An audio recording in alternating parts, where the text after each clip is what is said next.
Somewhere along this line of scrimmage, I lost my sense of self.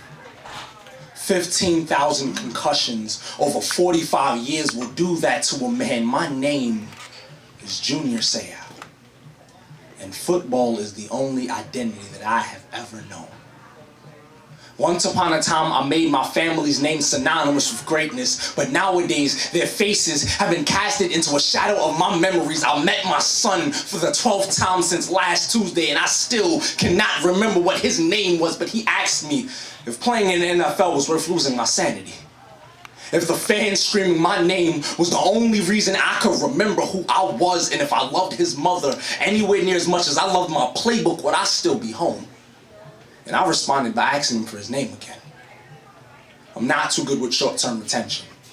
I can't tell you where I slept last night or what her name was, but she knew who I was. Because I told her all of those stories of how I was once a gladiator that made quarterbacks fold just like prayers. I traded in this Sunday Best Buy helmet 19 years ago. Still, fans would praise my name just like it was his, so I felt holy here. As if this Hall of Fame resume brought me closer to the Father.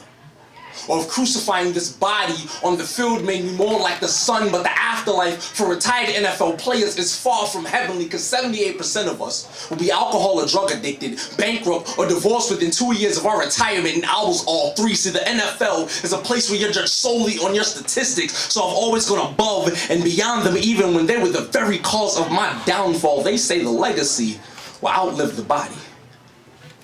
I just wanted everyone here to remember me as immortal. This is the reason why I never showcased my pain. Never was diagnosed for concussions that I already knew I had, played through injuries, had the persona of an alpha male, all the while a struggling spirit, abyss to a mirror, all vodka and ambient enhancers to misplaced anger. The man I am today would bring the man that I should be to tears. I am not in control of this corpse of a vessel anymore. This mind is not mine anymore. The legacy will outlive the body, but the mind as a puppet master. Tell me, what's the point of a legacy if you all won't even remember it happened? The rate of suicide among retired NFL players is 6 times the US average, but for many of us, we are dead long before we pull the trigger. When we put our helmets and pads down for good, living loses its purpose.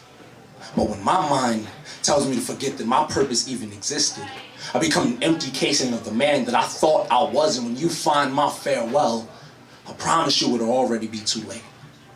But I just beg you to fulfill my last request. Take this brain and donate it to the NFL studies. Make sure that no other player ever has to suffer any of the pain or the agony that I've been through, so when my spotlight finally fades and all of those number 55 jerseys are retired for good, I will pray that my legacy as a man is not tarnished with the remnants of a superstar.